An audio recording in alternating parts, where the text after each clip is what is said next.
recording again. Admit everybody.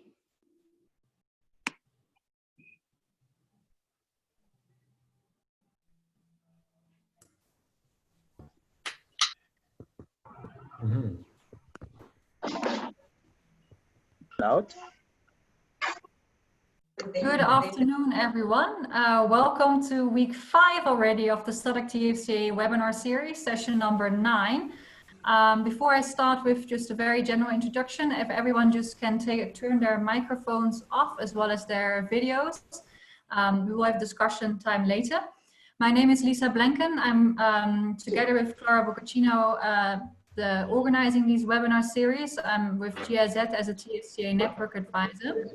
And today we will talk about towards coexistence for sustainability in SADC TFCAs. If you can just double check if you don't have your microphone on so that we are sure of that, so that you can mute yourself, please. Just before we start, very briefly, if you can just please in the chat box introduce yourself so that we know that we have who we have on this group.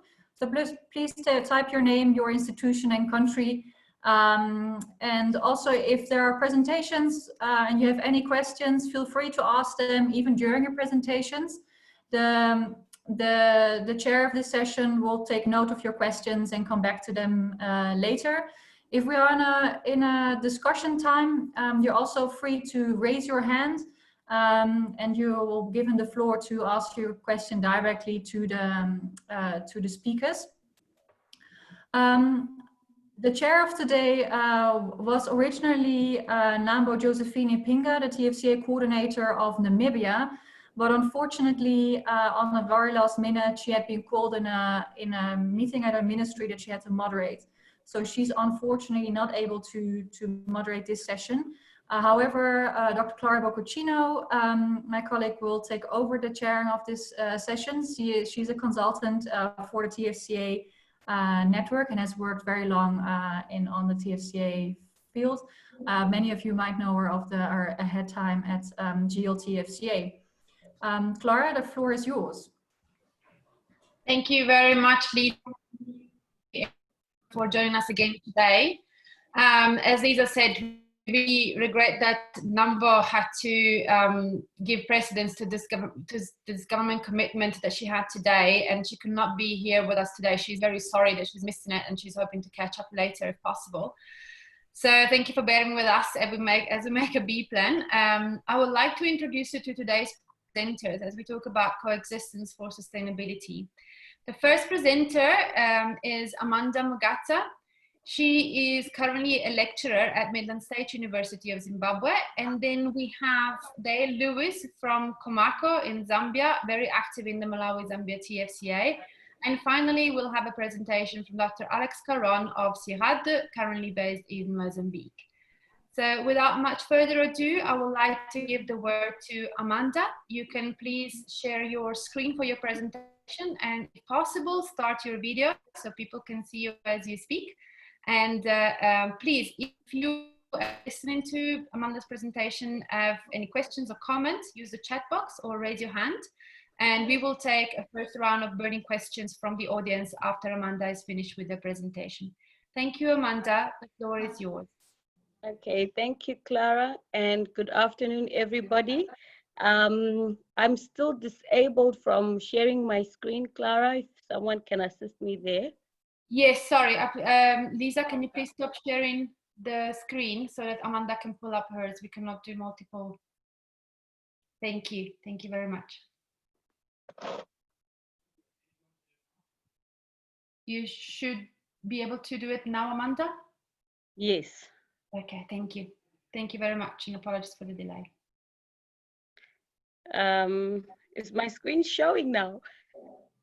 Yes, it is. Just put it on presentation. Okay. Thank you.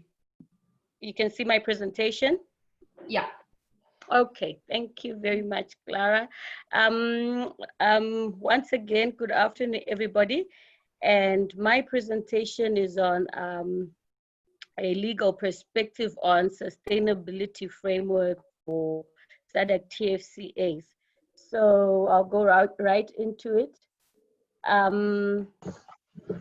Of course, we use, from a legal perspective, we use the SADC definition of TFCAs just to reorient everybody on that one. And our TFCAs are defined by the Wildlife Protocol as areas or components of large ecological regions that straddle the boundaries of 2 or more countries, encompassing 1 or more protected areas, as well as multiple resource areas.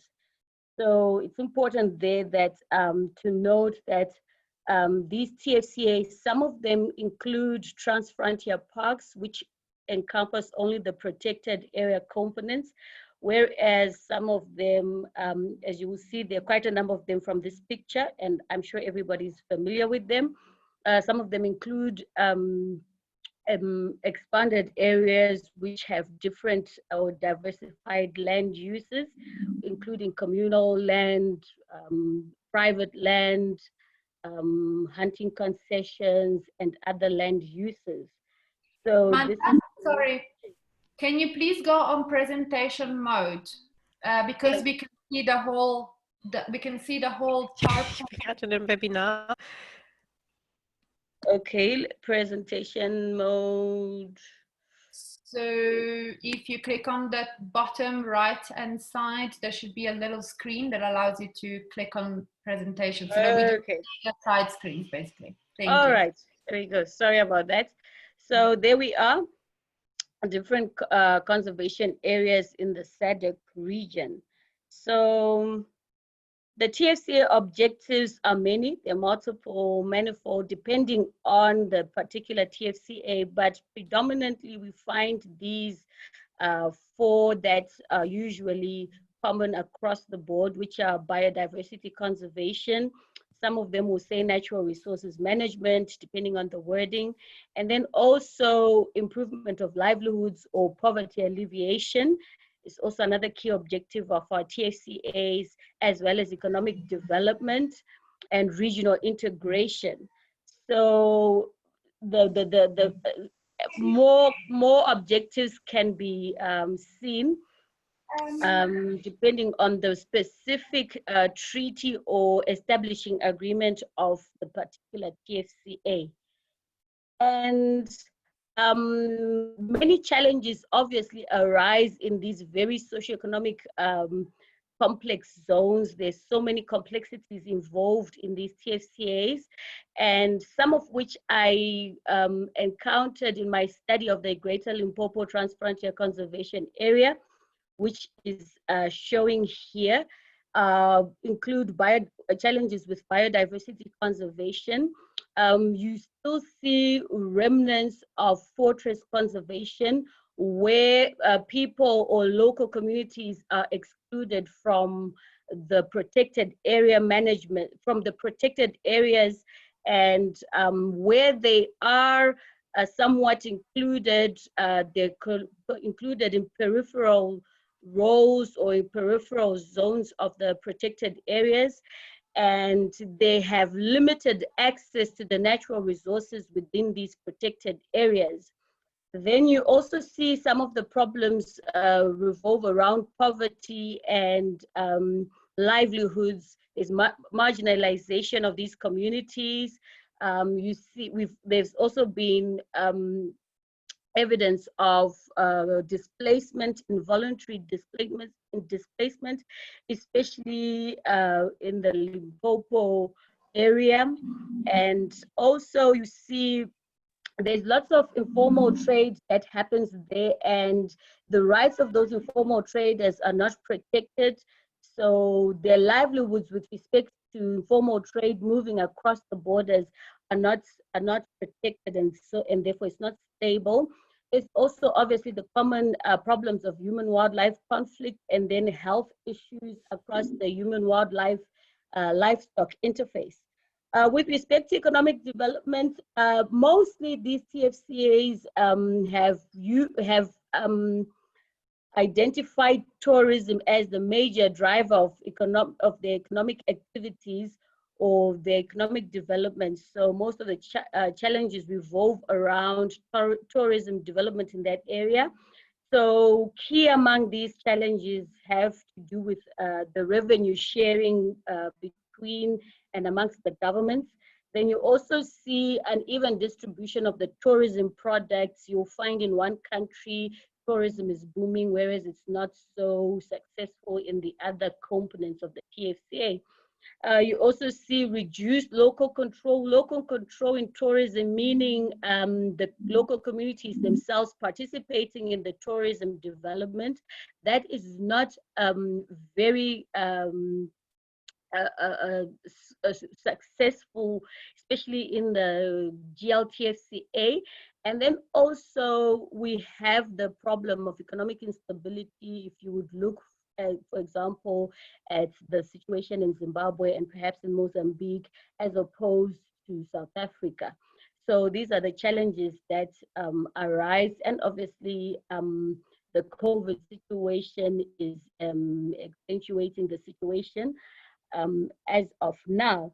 But there's also very serious issues with respect to governance. The institutional structures of TFCAs are still very problematic, where you find local communities are excluded as active participants in the decision making. There are also issues of weak property rights, especially for these communities. Then also, obviously, devolution of power is not very strong. Then there is also political instability, which is such a challenge to bring together governance that is meaningful for the sake of the TFCA.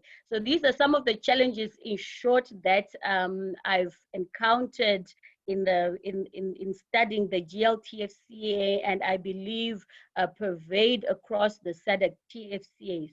So for that reason, I've been studying and seeking to look for solutions, but of course from a legal perspective where my strength is. From that legal perspective, I've been focusing on sustainable development and sustainability issues, how to establish legal frameworks that can sustain our TFCAs for present and of course future generations. So there you will find one having to identify what pillars we need to have in place. And the pillars of sustainable development are, of course, economic sustainability, ecological sustainability, social and cultural sustainability, and political and institutional sustainability. These need to be present within the TFCA governance structures, governance frameworks, in order for TFCAs to be sustainable.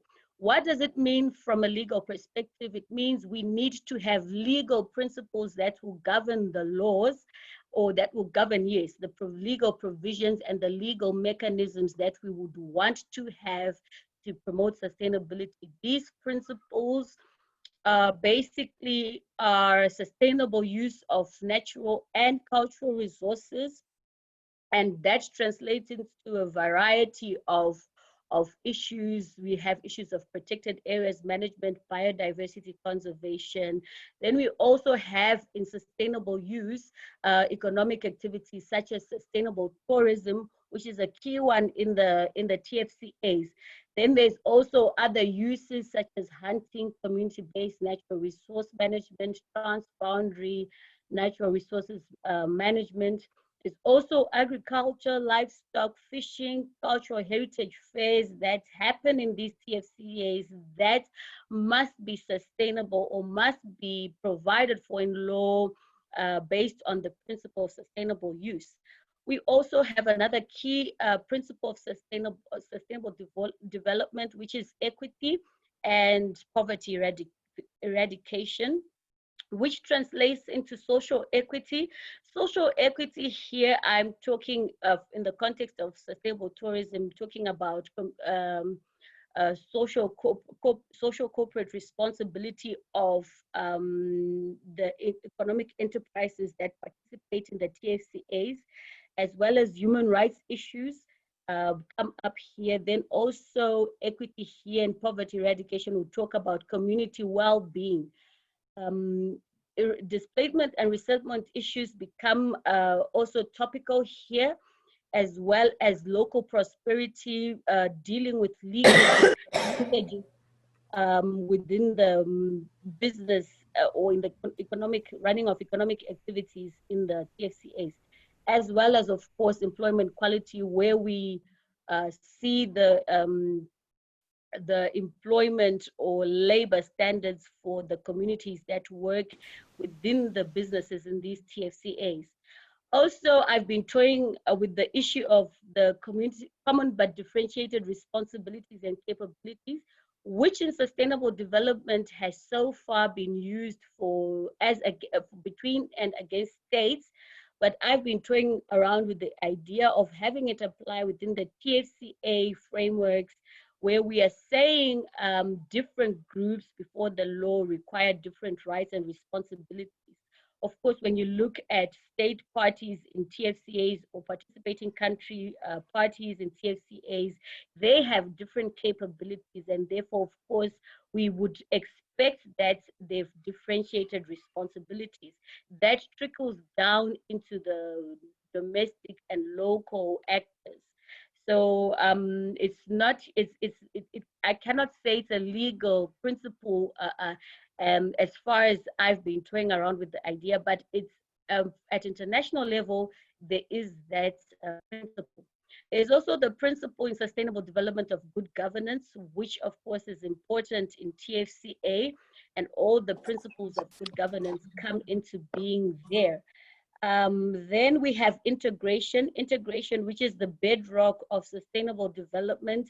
Everything must be integrated, coming to a central point where everything is consolidated, reconciled, where there's an accommodation of the different aspects of our economic, social, environmental policies, programs, etc. Then, of course, to allow proper participation, proper decision making of all actors, then we have our procedural principles of public participation, access to information and justice, which are key if we are going to have proper governance, sustainable governance in the TFCAs. So that being said, why a legal approach? Because of course, a legal approach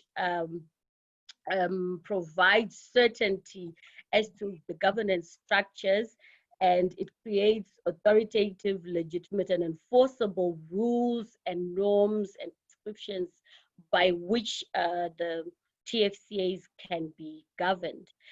In the legal framework, therefore, we would be looking at regulating or providing for the governance actors within the TFCAs, as well as the tools that they will use to run our TFCA. So this is where the sustainability takes its turn in the legal framework. Which are governance actors? Principally, we have our state actors and non-state actors there. So within our state actors, we have our state parties who participate, of course, in the concluding of our TFCAs.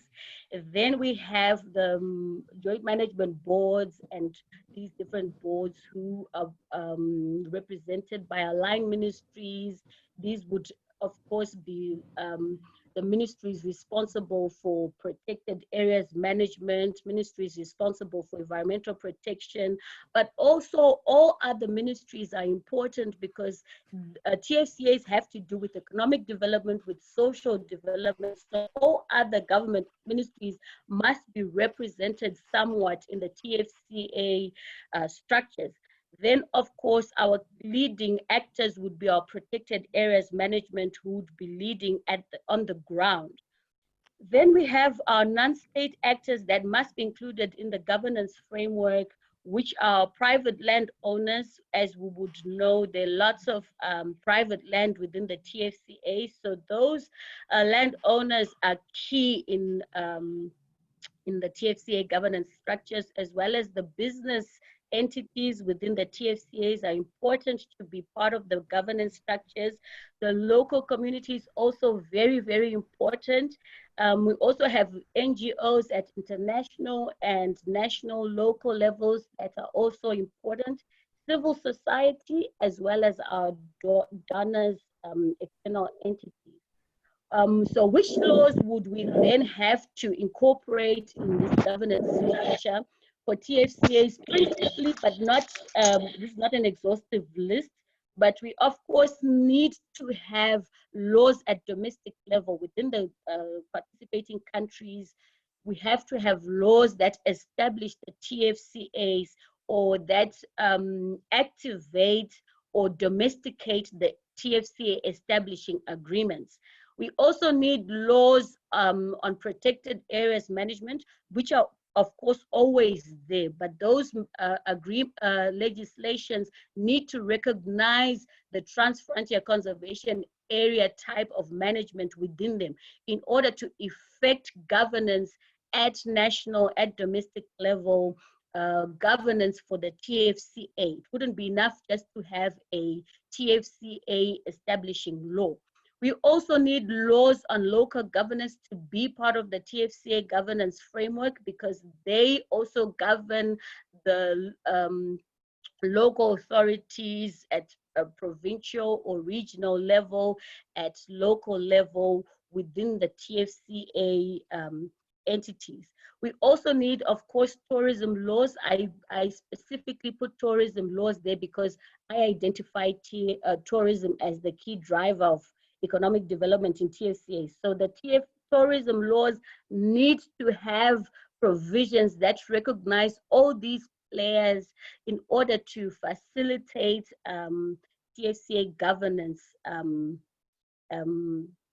as well as other laws that would then govern the other economic activities. For example, we would need relevant laws that help to drive sustainable agriculture, fisheries, etc., etc. Even mining, because we see a bit of mining activities on peripheral areas of our protected areas. So these laws need to become included in our governance of our TFCAs. So going forward, the tools that these actors, the tools that our actors then need to participate. Okay, sorry, I think this is a duplication. Let me go to the next slide. So I think I missed a slide there, but let me just explain. So once we have our TFCA legislation in place, the governance framework in place, we would of course need tools, governance tools that our actors then need to use to govern our TFCAs. So these tools now would speak to the TFCA objectives. And when I was identifying the important tools, I used the challenges that are found in the GLTFCA. So in determining the type of tools that we need, I have been focusing on the tools that would help to address the challenges in biodiversity conservation, in improvement of livelihoods and the alleviation of poverty, as well as the tools that would need to deal with tourism challenges. And what tools do we need? I looked, and I've been looking at the environmental governance tools, particularly the tools with respect to command and control, you know, our criminal sanctions.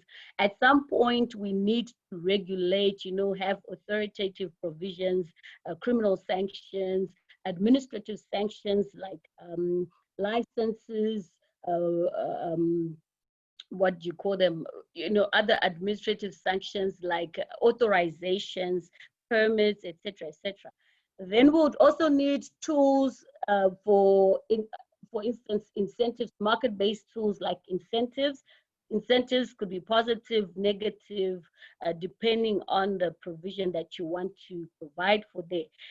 Agreements are also important in the governance of TFCA, so we need agreements-based tools, and of course our civil-based tools where we have civil liability arising in certain specific instances, as well as human rights remedies available, and other civil action remedies for civil action as and when it arises.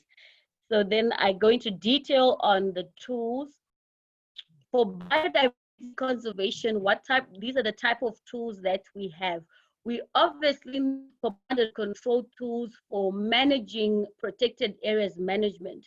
There is, to some extent, it is necessary to have mandatory tools to have local communities participate in protected areas management.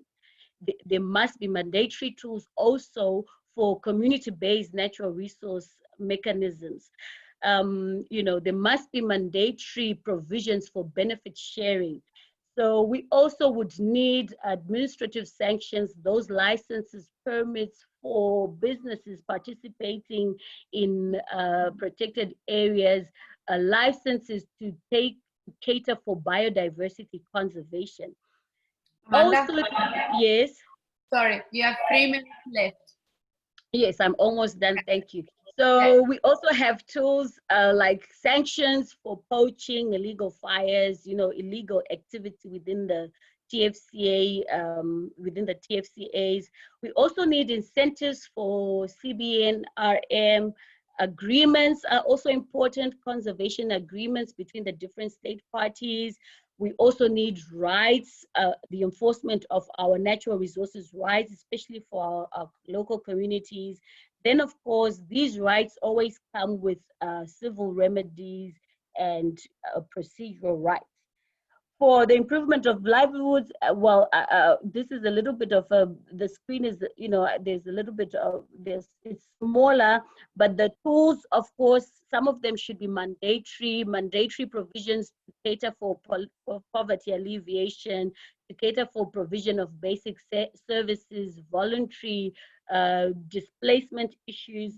We also need social licenses for some of these development projects, human rights impact assessments, voluntary tourism certifications, incentives and agreements, etc. And finally, the tools also for economic development also cover the 4 different types of tools. It's a whole list of them, as you can see, some of them being mandatory, some of them incentivized, and then we have agreements there that are necessary. If you can then read through later with more time, you can see the different tools that are necessary in governing the TFCAs. So this is what I have for the governance framework for sustainability of TFCAs. Thank you. Thank you very much, Amanda. I don't know if I mentioned earlier that you are a lawyer, and I think for everybody, if you thought that from practice as an ecologist, as a conservation, as a wildlife management expert, or as an economist, or as a social scientist, TFCAs was complex, then now you know how much complex it is for lawyers that want to try to sort of distill from the different tools and the different international agreements that exist on biodiversity conservation and the sustainable use of natural resources, etc. How much complex it is to distill those requirements and put them into a sustainable framework for TFCAs that respond to legal mandates, not just to what we're trying to do on the ground. And I must say, for Amanda, she must be credited with having been responsible for bringing biodiversity conservation and transfrontier conservation into an environmental law course. Normally, environmental law courses in this region do not tackle biodiversity conservation, for those of you who may be wondering why there's a lot of environmental lawyers out there that do not have the faintest about wildlife management, for instance, because they're not taught it. Environmental management in this region is mostly about environmental compliance for the industrial sector. So mining and other big industries. It's got nothing to do with conservation. And she has brought that into the Midland State University, so thank you for that. I don't see any questions for you burning right now. So I'm going to pass on to the next presenter. So you can please stop sharing your screen while I introduce Dale Lewis. For those of you who don't know Dale, hi, welcome. Start sharing your screen. He has been studying elephant populations in Zambia for many years, and he has been trying to look at ways to bring together the elements of localized livelihood sustainability and conservation. And he's done so by creating a model which is known to everybody as COMACO, which is Community Markets for Conservation. And he's the CEO of this project that is based in Zambia, working actively now with the Malawi-Zambia TFCA. And he's going to talk to us about his practitioner's experience. So we're going from a legal understanding and analysis of what TFCAs need to do in order to respond to the sustainability framework into a new model, which is that of practical experience with COMACO. Thank you, Dale. The floor is yours. Thank you, and welcome everybody. It's a pleasure. Some years ago, I had an opportunity of studying elephants, and it was at a time, this was in Zambia's Luangwa Valley, and it was at a time when elephants were being slaughtered by local poachers, and it didn't really seem to me that law enforcement at the time was really having enough of an impact, and so I thought something needed to be done. And so I started a company that provided skills and inputs and markets to the local farmers that lived around the national parks. And I provided, and it provided a range of products under the brand It's Wild that was sourced from these farmers. And so the company's name is COMACO. It stands for Community Markets for Conservation. And over the past 17 years, it has expanded across a significant area of the country, as you can see in this map. And those green areas on the right-hand side are in the middle of the two parks referred to as South and North Luangwa National Park. And the membership of our farmers in our social enterprise, as we call it, is reaching the numbers up to close to 200,000 today. We have 4 different manufacturing centers.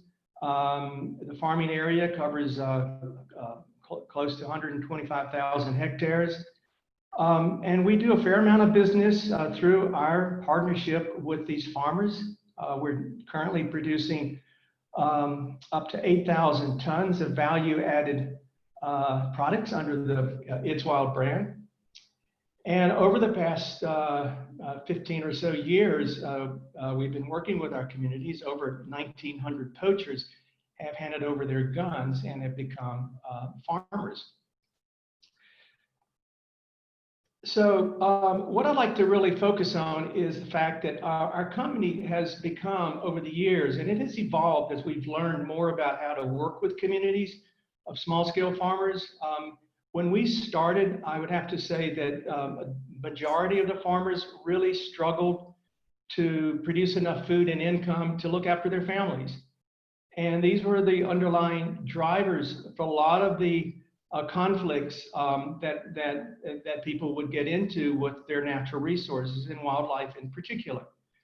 So, you know, a couple of things that if we're going to address livelihoods in TFCAs, by definition, TFCAs are really big areas. And so we have to find an approach that works with a large number of farmers, or you're really not going to have an impact. And this is really very challenging. It's also very challenging when you think about a lot of the farmers that have been disadvantaged from not having good education. They haven't really been trained in a lot of the skills about how to manage their soils and sustain their crops. And because of this, they would often deplete the soil nutrients and would move on and clear more land. And that is really one of the major challenges or threats of how we can maintain a balance between people and the natural areas that support wildlife. So soils are really an important aspect of our approach to working with farmers.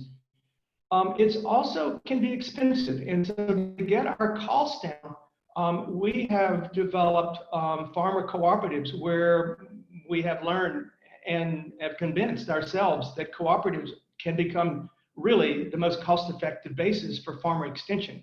And a major focus of our extension is the introduction of a farming system that renews or restores nutrients in the soils.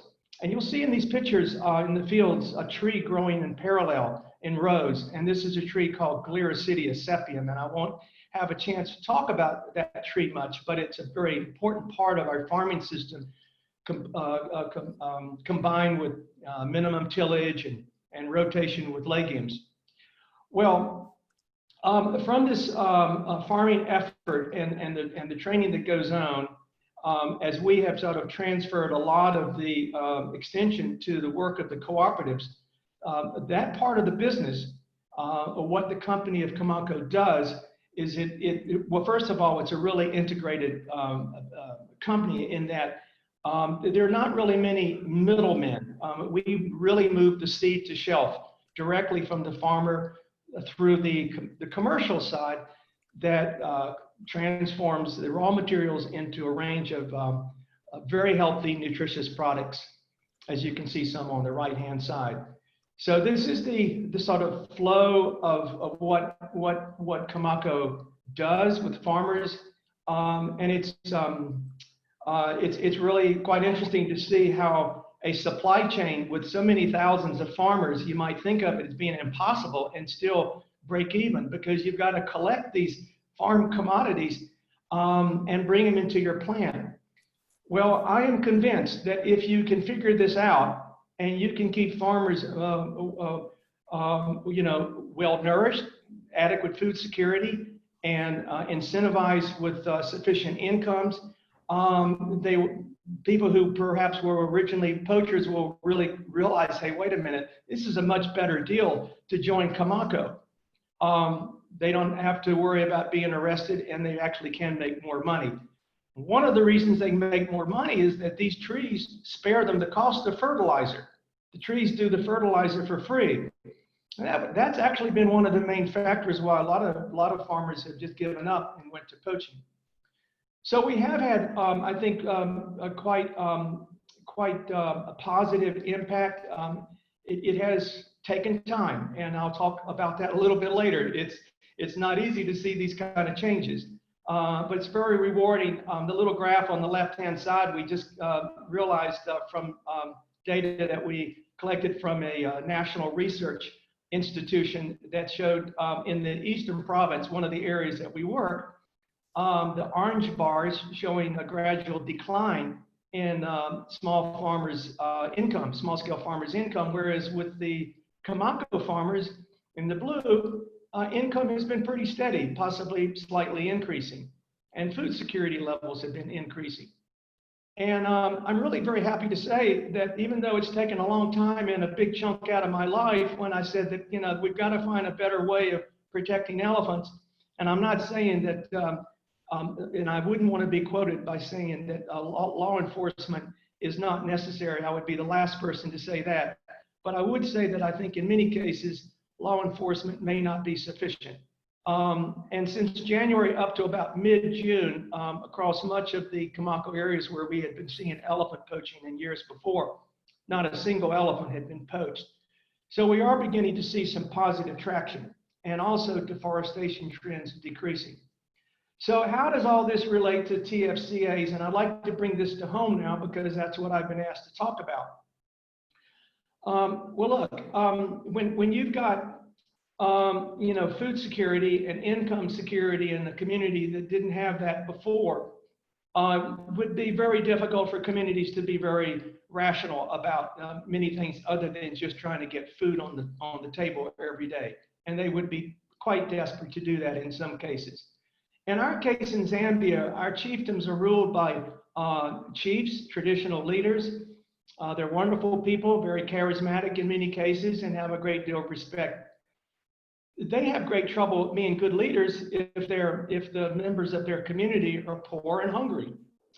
What we found is that if we can get beyond these challenges of food security problems and so forth, local leaders emerge and can be very effective leaders. Literally through the teaching of how you can improve soils and grow things and sustain things, the concept of conservation is not complicated.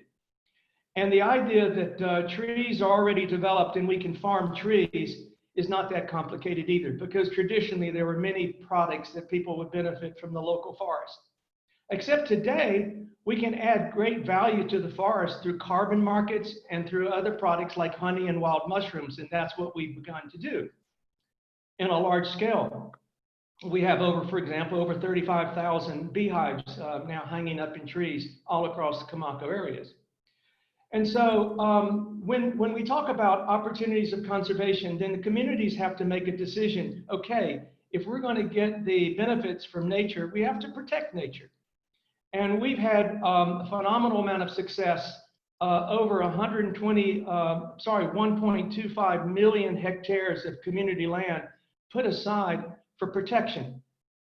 And so some of these protected areas have actually been corridors, or I like to call them conservation land bridges that connect different parks. And I've shown you two maps here. One is up in the northeastern part of the country where the different, maybe difficult for me to point out if I have a cursor here. There we go, I hope you can see it. These green areas are what we call community conservation areas. So the semi-protected areas along the Loangwa River. This is in Loangwa Valley, I'm sorry. The green areas are areas that have been set aside for really the protection of the forest, opportunities that come from this protection, honey and wild mushrooms, but also opportunities for community game ranching and carbon. I won't be able to talk much about our work, but we've had 2 carbon verifications, and we've been able to hand out to the communities and in the process of handing out from the second verification around $1.3 million to 9 different chiefdoms. And we're preparing our 3rd verification end of this year. So this is an area up in this area between Nika National Park with these different corridors managed by their respective chiefdoms, where the cooperative leaders, the traditional leaders and other leaders form what we call conservation task forces. And they demonstrate their environmental governance commitment in different ways. They do this, often in a traditional way. We learn a lot from them about how they can solve these problems. Traditional punishment, ways that we can, they can influence behavior on top of the incentives that we can provide. We're seeing changes very dramatically. The other map here is really very interesting, where this is an old map. This is about 4 years ago. But these green areas now, there are 4 of them, and they're completely connected between Kasungu on the right and Lukasuzi on the left. So we have 4 different conservation land bridges. These little dots around here are locations of where poachers reside, and they've surrendered their guns and are now farmers. You can see the number of poachers that have transformed. We're now, for the first time in many, many years, we're seeing animals now move back and forth between the 2 parks. So my last slide is maybe just a reflection on what have we learned. And I think one of the things that I would like to emphasize to anybody who's crazy enough to do another Camacao, because you'd have to be crazy, you really have to have a stomach for this. I never knew it was going to take so long. I never knew it was going to be so hard. But I think we've learned enough lessons that we can share with others to get the time down and not make it so difficult. And so I think the key lesson is it's the farmers. You've got to get your impact. You got to get your results as quickly as you can down to the farmer level, and then grow up from that. I would say, the other lesson is that it does take time, and often donors do not have the patience. They don't have the staying power. And that's one of the big challenges. And I hope that this forum, will bring up the issue of how do we sustain this process so that we can get beyond the donor dependency and get to a point where we're getting very close now to sustainability. We're turning over about $5 to $6 million a year, and the business is essentially sustainable. The farmer support section still is donor dependent, and there are challenges, and donors that stick with us, I think we will see perhaps one of the first models that can reach out across large landscapes, that can integrate communities, farmers, private sector, consumers into a solution for TFCAs across Africa.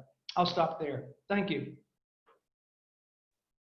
Thank you very much, Dale, for a very interesting presentation, especially because, as you said, it's based on very hard experiences on the ground and you learning as it went. So everybody has appreciated that, and the questions both you and Amanda in retrospect are coming in. While you bring down your presentation and allow Alex to come up, I would just like to acknowledge that our original chair number is here, and she's been able to attend, and she's asked that I can with introducing the presenters, and then we'll do the facilitation of the Q&A together. But welcome to the meeting number, and very happy that you could join us today. Thank you so much, Clara. Thank you very much. Alex, you are next. Alex is head researcher for SADC, first based in Zimbabwe, where he started to do work with the SADC team there in the Great Limpopo TFCA Zimbabwe component. And there, with the colleagues and the partners in Zimbabwe, so the academic and government partners, developed this research platform called Production and Conservation in Partnership. And since then, they've sort of included research in the Kavango Zambezi TFCA, and now with Alex's move into Mozambique, based at Eduardo Mondlane University, there is a lot more work done in the Mozambican component of the Great Limpopo TFCA. There is a lot of experience there, both for Alex individually and collectively with the research teams of the research platform. So I'm sure that we'll all enjoy the presentation on socio-ecological legal systems and health. I must say that he also comes from a One Health background and approach experience through the head group of the GLTFCA. So the focus on health is not solely because of the COVID pandemic. It's been there for many years. Thank you, Alex, and the floor is yours. Thank you, Clara, for the presentation. So I will give this talk today on behalf of my colleagues from many research institutions in Southern Africa, with we collaborate. We are collaborating through the research platform, Production and Conservation in Partnership, and the EU-funded project ProSuli. So, oops. So, as you know by now, transfrontier conservation areas are not only conservation initiatives. They have been created with some biodiversity conservation and socio-economic development objectives. So, focusing on that, I would like to start by talking about the coexistence between people and nature in Southern Africa versus the concept of wilderness. We know that people and wildlife have been coexisting in Southern Africa and other places in Africa for centuries and millennium. And we even know now that African savanna have been crafted by ancient human population in Southern Africa. So when we use the concept of wilderness to international tourists, we need to analyze that this is a construction which is quite distant from the reality. And in most places that we call wilderness today, there have been a coexistence between people and wildlife. This opens very interesting question that I will not develop today, but by focusing on that coexistence between people and nature, I would like to think about TFCAs after 20 years of existence. And I think we can fairly say that there have been a disequilibrium in terms of investment in conservation sector versus the local development sector in TFCAs. I think that's one of the main issues that we can take from those first 20 years. Another important issue is the perceived failure of community-based natural resource management in Southern Africa. CBNRM is a decentralization of natural resource management from the state to local stakeholders. There have been a lot of experiments in Southern Africa in the last 30 years. And instead of talking about successes and failure, I think we should more talk about the many experiences that we have, and we should build on them. However, we don't really do that currently, and some people say that even TFCAs is an offshoot of this failure and a process of re-centralization of conservation by the state and other stakeholders instead of this devolution to local stakeholders. Of course, there is always some talks about participation, but I think that there is a participation mismatch between what is said to be done and the field participation, which is more like consultation or a kind of instrumentalized participation.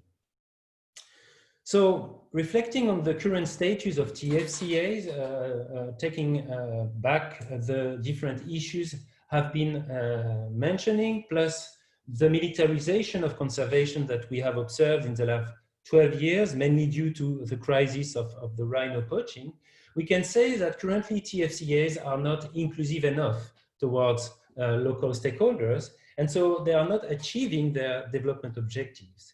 And so in the long term, we can say that TFCAs are not sustainable.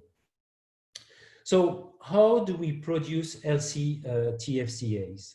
And I'm using here the health metaphor because it reflects to the current crisis, COVID crisis, where we talk about global health or holistic approaches to complex issues. So through that presentation, I will first go present a few theoretical framework that could be interesting to be used for TFCAs. And then I will give some examples of our work in Southern Africa. And finally, I will give you a few take-home messages. So the first approach that is very crucial for TFCAs is a landscape approach. Some talk about ecosystem approach. There are some differences, but basically it talks about interconnected land uses. And currently in TFCAs, protected areas are not enough connected to adjacent land uses. The only interaction that they have with the peripheral land uses is negative interaction through human-wildlife conflicts. We really need to brainstorm around this and try to reconnect protected areas with their surrounding land users, and we have a perfect setup with TFCAs in Southern Africa. The second approach is Ostrom approach, the social ecological system approach, where we look at how to manage common pool resources by different actors, considering the ecological system, the social component, and the interaction between the two, and trying to optimize resource management. It's important to think about natural resource definition, because we tend to think about too much wildlife or wood, but we need to take a more holistic definition of these natural resources, taking into account water, pasture or rangeland, and soil as well. The last approach that I think is interesting is the ecosystem services approach that I would present more under the perspective of human services to ecosystems. As you know, in TFCAs, you have a lot of stakeholders that are interacting with protected areas or involved in their governance, and some get some benefits or services from these protected areas, and others endure costs or disservices. I think we need to valorize much the fact that local community provides services to protected areas by constraining their livelihoods, willingly or not, but they're really providing a service to this protected area and to biodiversity conservation in general. So in the literature, you have lots of examples of framework that you can use. I've just put a couple of them here that are quite interesting if you want to, if you are interested. But from there, I would like to drift from theory to practice. So if we consider TFCAs as social ecological system, complex social ecological system, and we go back to those issues that I've mentioned, I think that it's quite fair to say that in the next 20 years, a priority for TFCAs should be to invest in local development in the context of TFCAs. And we strongly believe that investment in local development should be able to produce healthy TFCAs. So how do you produce local development? So first you have payments for ecosystem services. Dale mentioned some successful attempts. Basically, it's a North paying for the South for the conservation of biodiversity. It has a high potential. However, it's linking ecosystems to markets, and we can see with the current crisis that this is a risk. And it's still a long shot. There are a few successes, but it's still not systematically implemented, and there are some issues about this implementation. However, providing benefits to local stakeholders is not enough. You need also to involve them in the management of natural resources and of their landscape. So in the first years of TFCAs, a lot have been invested in tourism.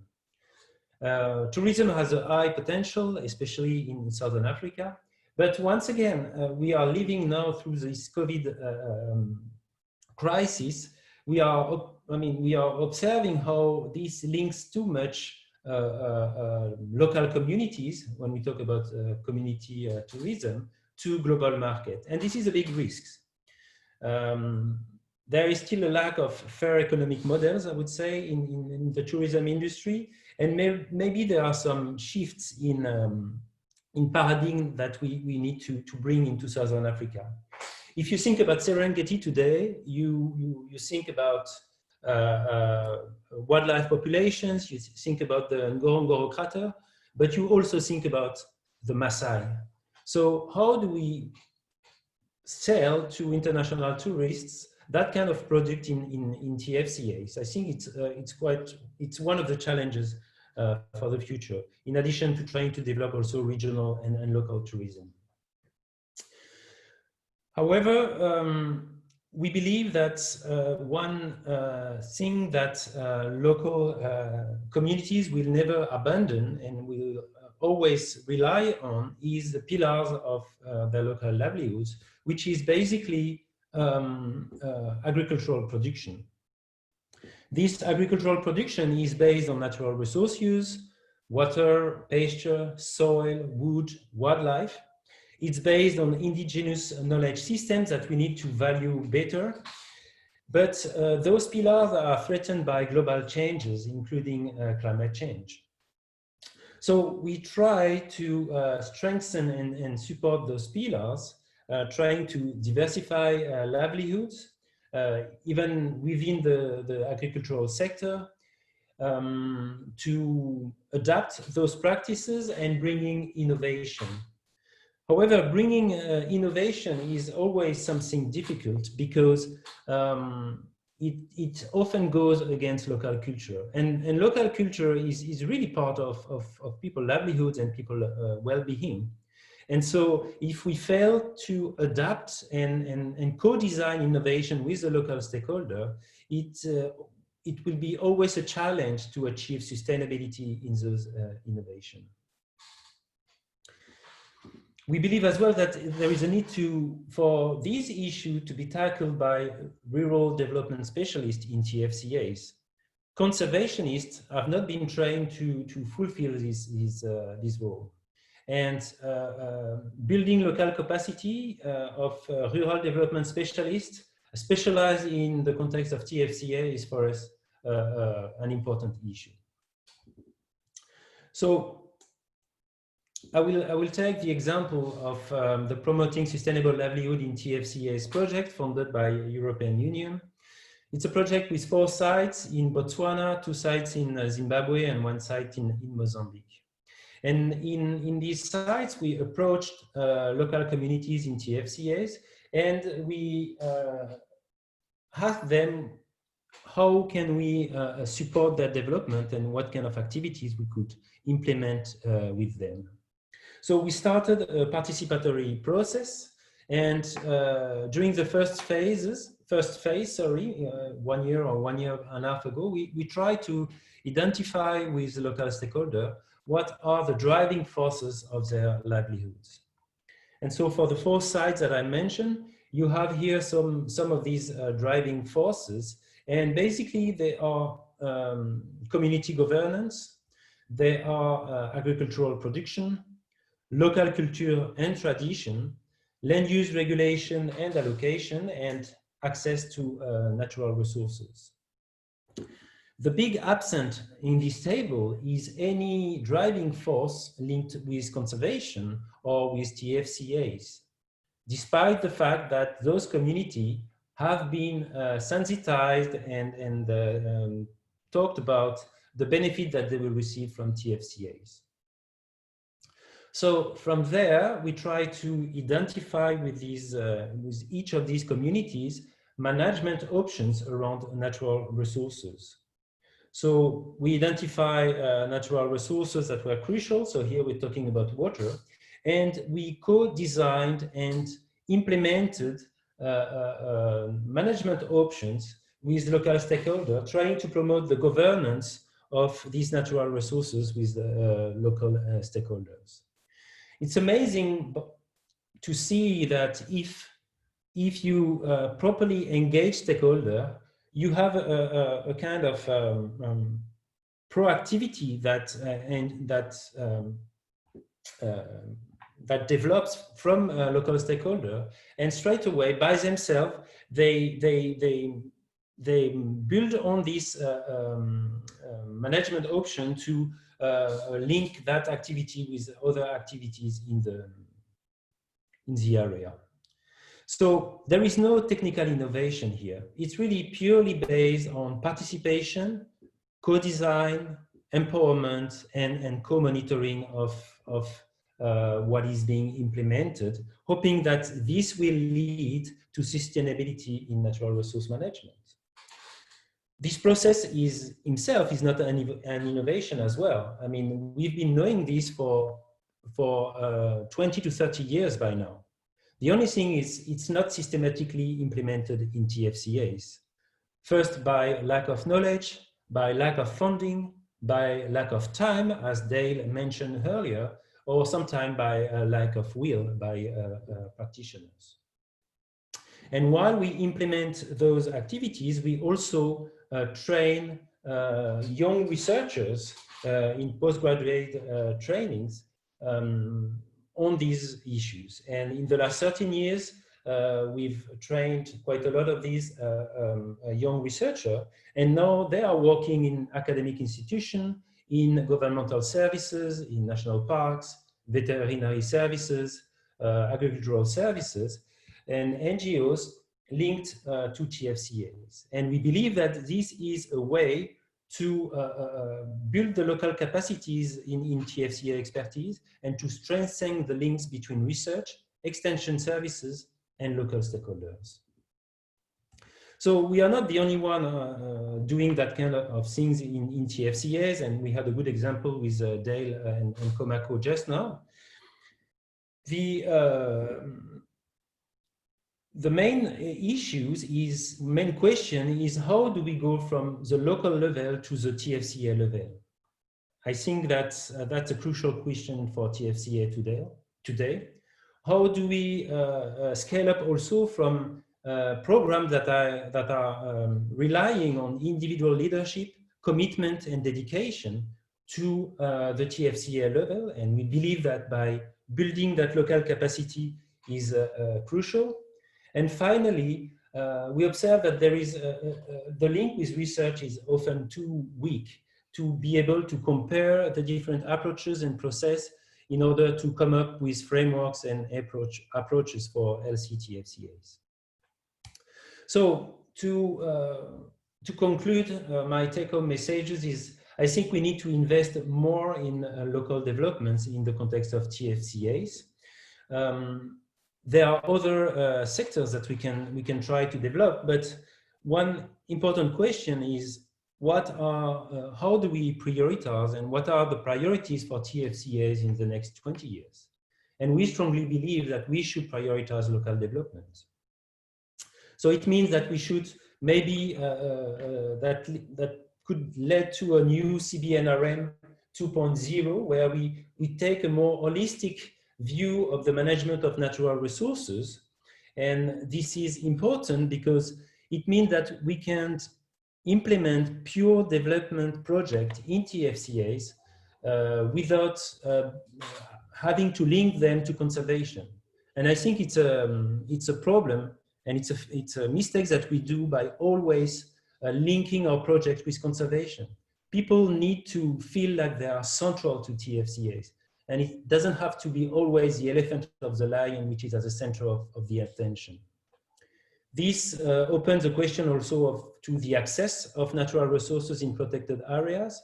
I've put here a very interesting and successful experiment that was implemented in Kruger National Parks about Mopani worm collection.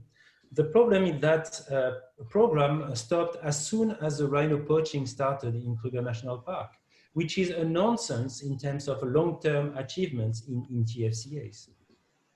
And we need also to cross-fertilize between the different experiences in different regions in Africa, I believe. So what else for TFCAs? We need to test and come up with robust frameworks in TFCAs, taking their specificities as a broad landscape in the African context. We need to define what are the indicators in order to evaluate the status of the health of a given TFCA. So we need social indicators, we need ecological indicators, and we need also indicators at the interaction between the social and ecological components. We need to see how those indicators can be monitored in the long term, which means that we need to involve local stakeholders, and probably as well that we need to, participatory processes and in particular anticipatory participation to try to brainstorm with local stakeholders about the trajectories of TFCAs for the next 20 years. So I will take just another minute to try to put in perspective that talk with the current crisis that we are going through. We live in a time of crisis, and for each of these crises, you have short-term solutions that address proximal causes of those crises, and long-term solutions that address distal causes. The problem is that usually by addressing short-term solution, you decrease the probability of achieving the long-term solutions.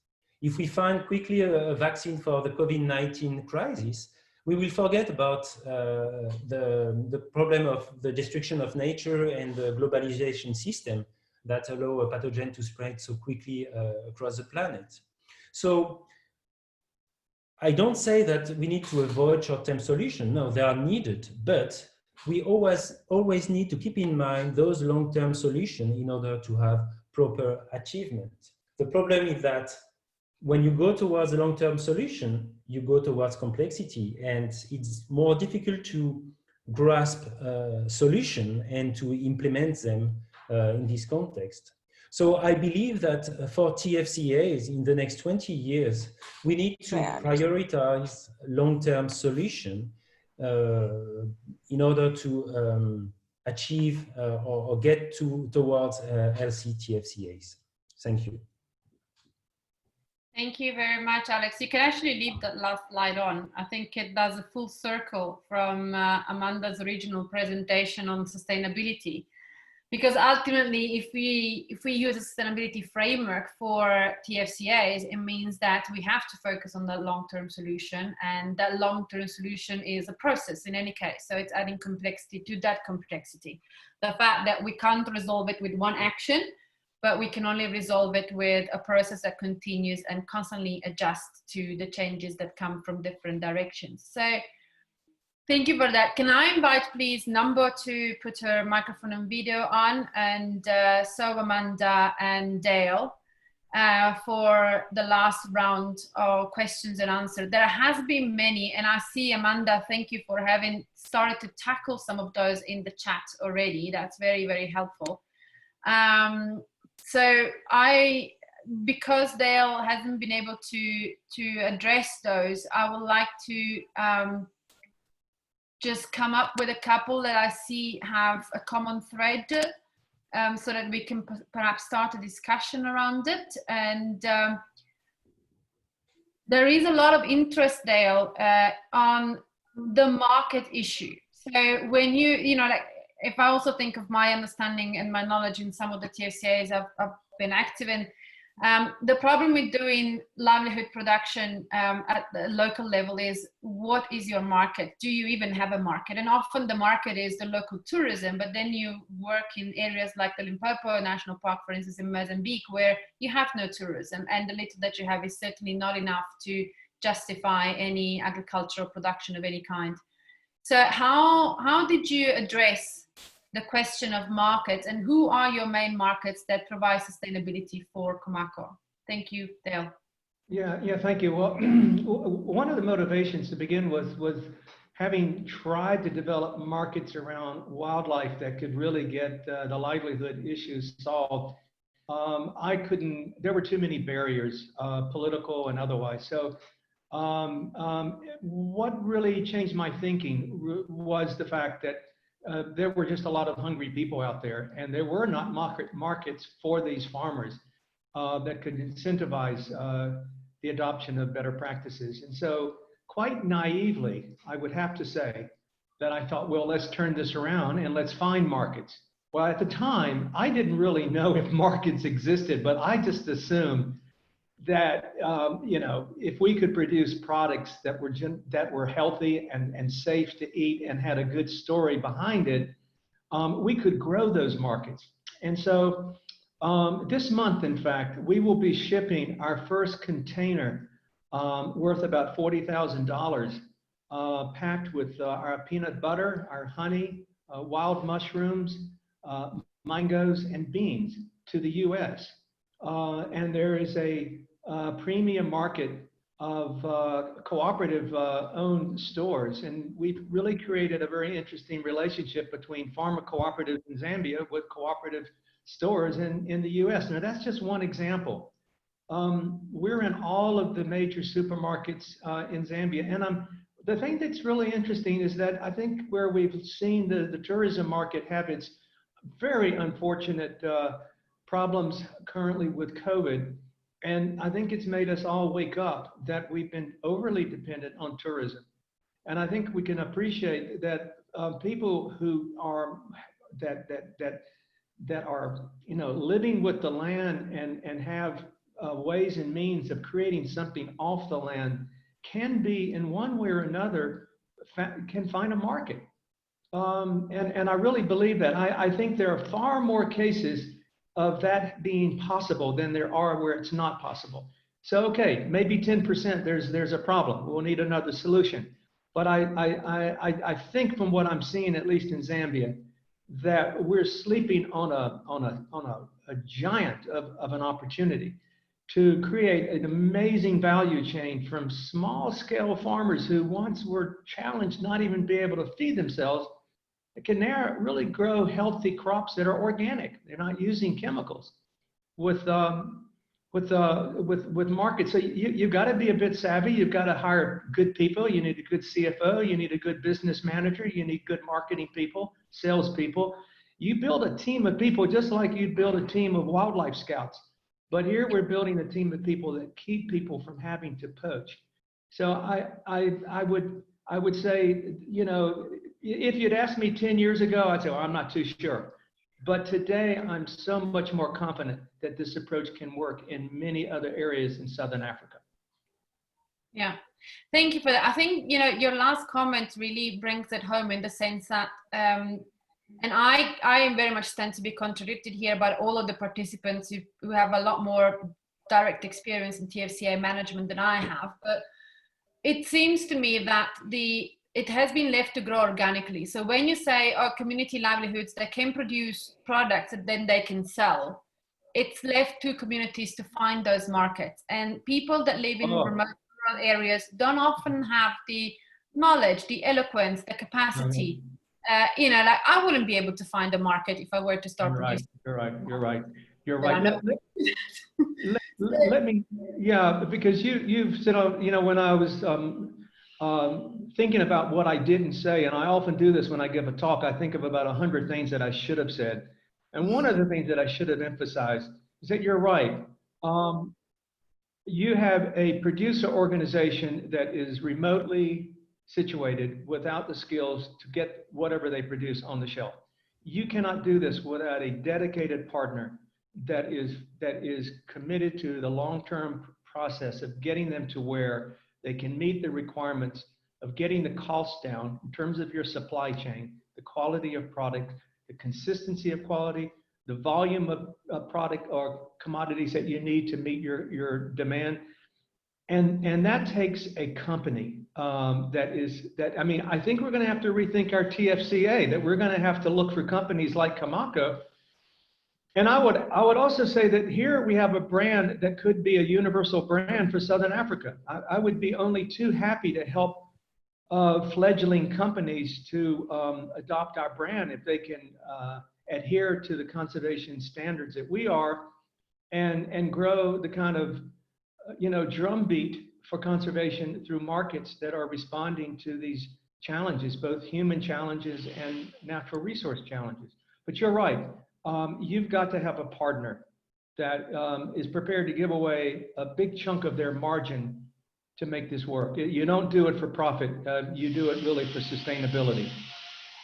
I think we could get some, because your experiment, your work actually has been on sort of production. I want to ask our chair, Number, to talk on a similar experience and what is needed to really create that link between a rural community and a market for a product that is related to transfrontier conservation area development. She's from Namibia, and so we could have a look at what is comparatively the Namibia experience with the Conservancy. Number, do you find that the Namibian Conservancy experiment has benefit or would benefit even more from dedicated links between what they can offer as experiences, products, and the potential users of the conservancies? Number? Thank you, Clara, for the question. I was actually not prepared for that because I'm coming from a very extensive exercise of facilitating an MOU. But I think looking at what was presented here and putting it into perspective, and I look, for example, at issues of horticulture, especially produce from the communities, and I think what is normally lacking, and I think where we need to invest is in the issue of marketing, but also accessing the rightful market. In most cases, you have very good produce at community level, but unless we are seeing manner, for example, let's say maybe community have a joint venture lodge with a private partner. And I think, and part of their other activities is horticulture production. And unfortunately, sometimes you find that this joint venture partner is getting the fresh produce from a supermarket 200 kilometers away.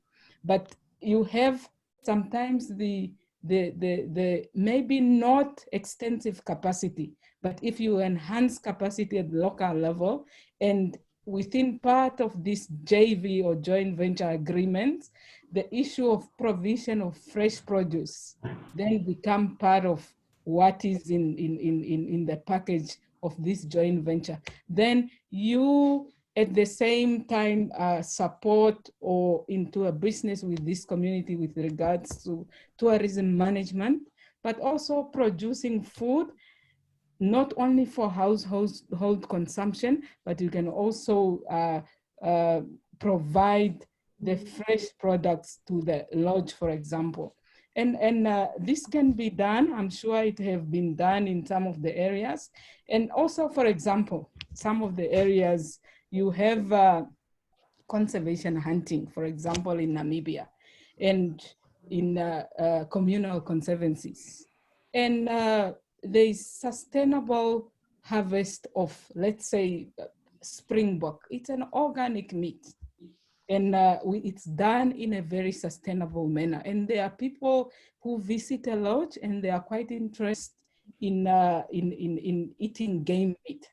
And then it's important to develop that field and say, as part of our joint venture agreement, this community, as part of their quota, as part of their sustainable hunting, they can also provide meat, which of course generate extra into the community. I think as we package joint venture arrangement, we need to look at beyond just providing tourism, providing accommodation. How else can we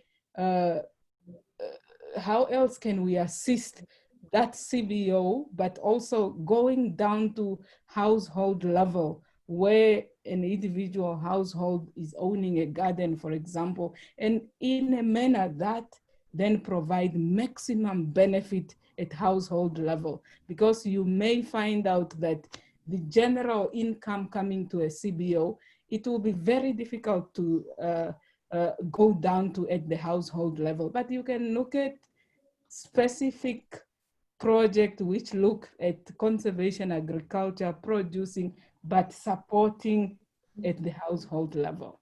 So I think we need to, and I like what Alex said. Maybe we really need to look at a new version of CBNRM, not only emphasizing on CBNRM in the context of conservation. I think there is a need, and I think we have been having a lot of this talk at TFCA level to say we need to look at cross-sectoral when it comes to the management and involvement of communities, enhancement of livelihood at TFCA level. It needs to really move beyond conservation, because issues of bread and butter, it's beyond conservation. Thank you very much. Thank you very much, Nambana. I think it really brought it home in terms of, again, closing a circle on how do we go about making TFCAs truly sustainable, being able to look 360 degrees at a landscape, at an ecosystem, and not just focus on a specific issue that normally is the crisis. So, and in fact, Amanda has a very apt legal suggestion on what is required. Amanda, if you can quickly say that in less legalese and more sort of speech that we can understand and absorb it. Go ahead.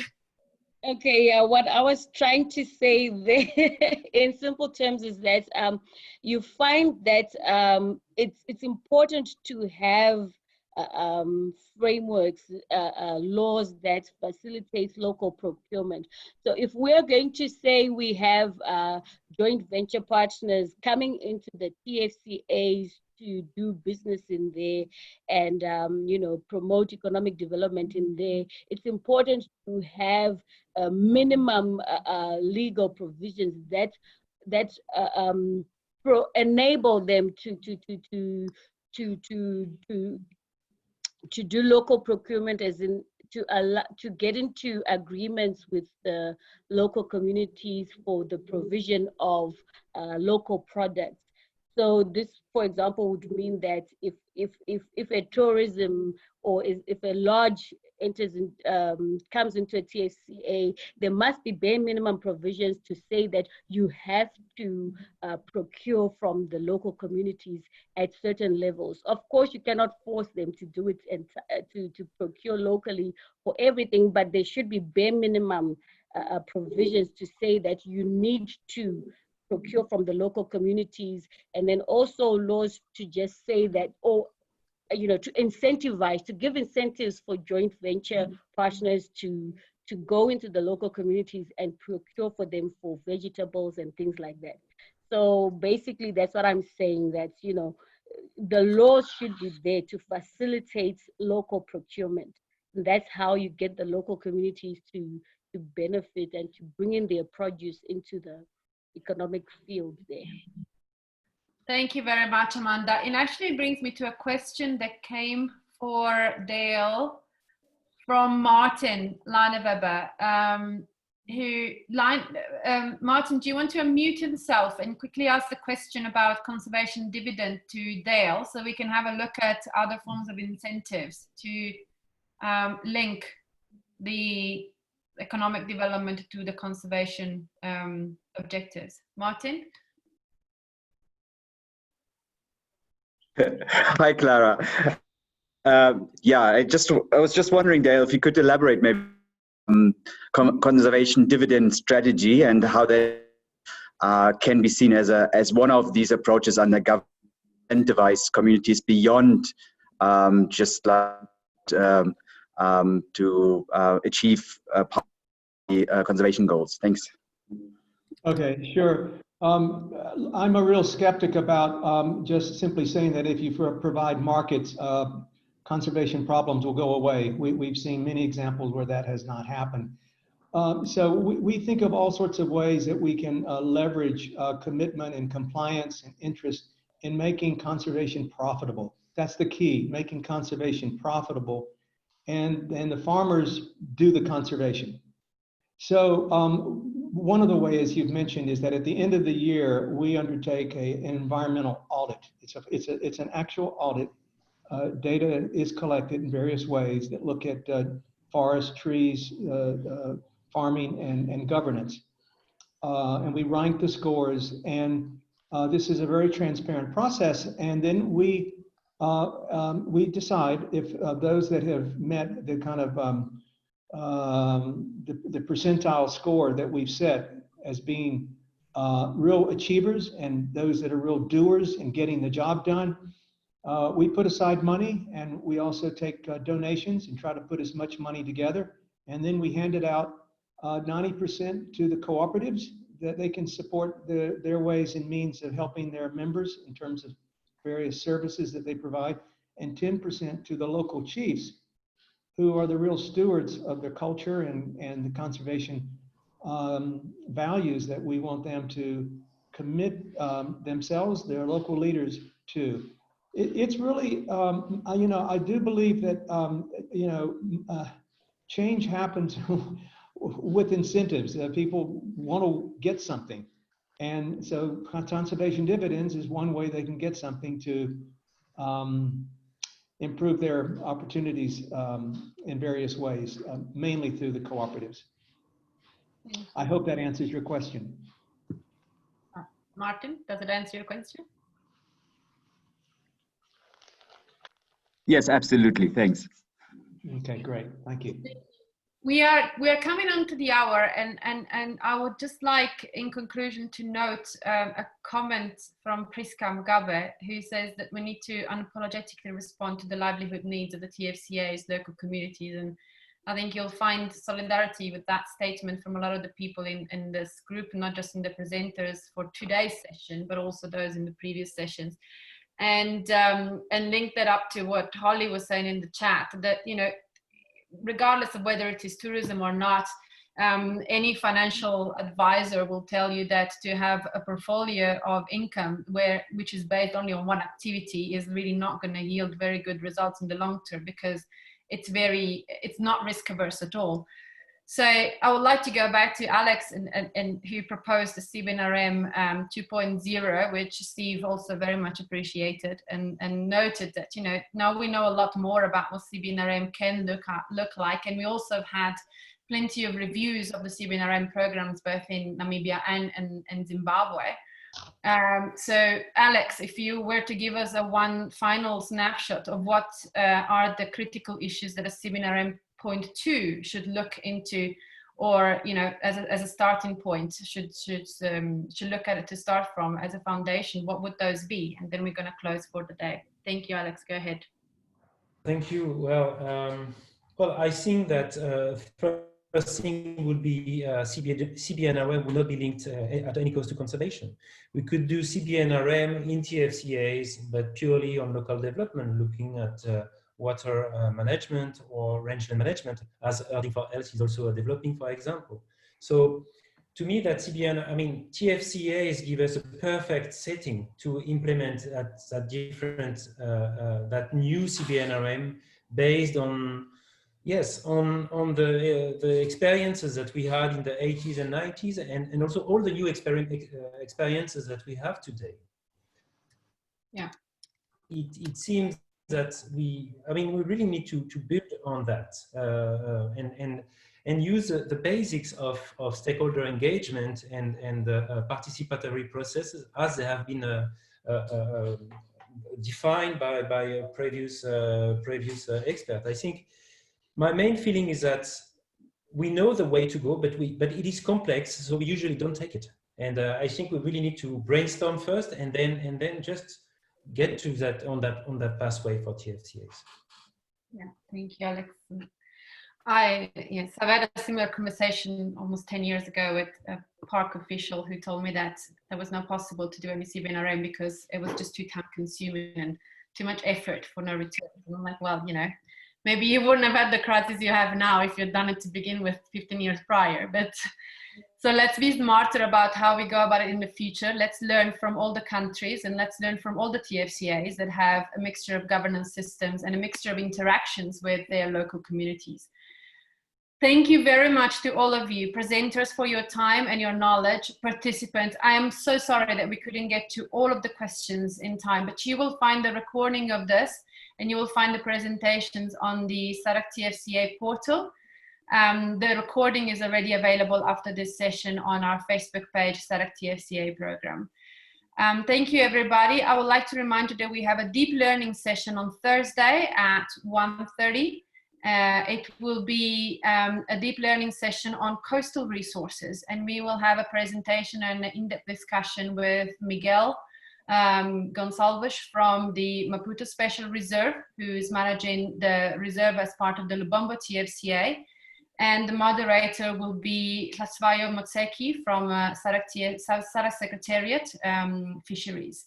So we will hope that we see you all again next week. And thank you very much again for today. Lisa, the floor is yours for the last housekeeping. Thank you.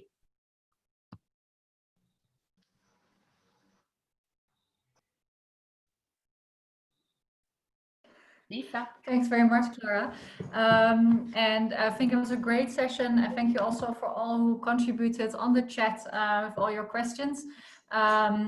We have, like I said, there's another session this Thursday. I'd like to thank all the presenters and also Clara and Nambo for sort of co-chairing. We hope to see you again soon. And please, if all can maybe just put on your video so that we can just wave goodbye and see everyone across the region and beyond that have taken part in this particular session. Thank you, everybody. Bye-bye. Bye all. Have a good week. Thursday. Bye. Nice to see you. Bye, everyone. Bye, Tawanda. Bye. Bye-bye. Bye, everybody. Bye. Bye-bye. Have a good day. Bye. Bye, Professor. Bye-bye. Bye. Bye, Andrea. Bye, Professor Ambota.